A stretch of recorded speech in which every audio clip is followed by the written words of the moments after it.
আজ খুশির ঈদ। মুসলিম ধর্মাবলম্বী মানুষের কাছে আজ একটি পবিত্র দিন।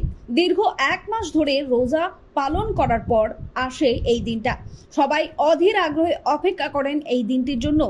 ঈদ মানে সম্প্রীতির মেলবন্ধন। প্রতি বছরের মতো এবারেও ঈদের নামাজ অনুষ্ঠিত হলো কলকাতার রেড রোড চত্বরে। উপস্থিত ছিলেন মুখ্যমন্ত্রী মমতা বন্দ্যোপাধ্যায় সহ অন্যান্য বিশিষ্ট ব্যক্তিবর্গরা।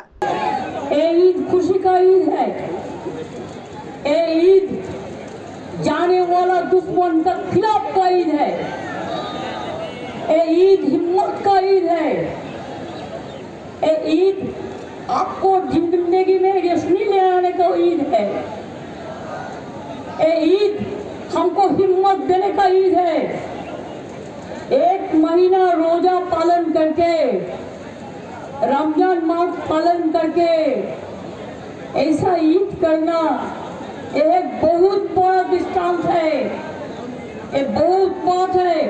हम एक दिन अगर उपवास करते हैं तो 3 दिन खाना पड़ता है, लेकिन आप लोगों ने 1 महीना तक पानी भी नहीं पीता है सुबह से शाम तक, जब तक आप रोजा नहीं तोड़ते हैं, जब आप इफ्तार नहीं करते हैं।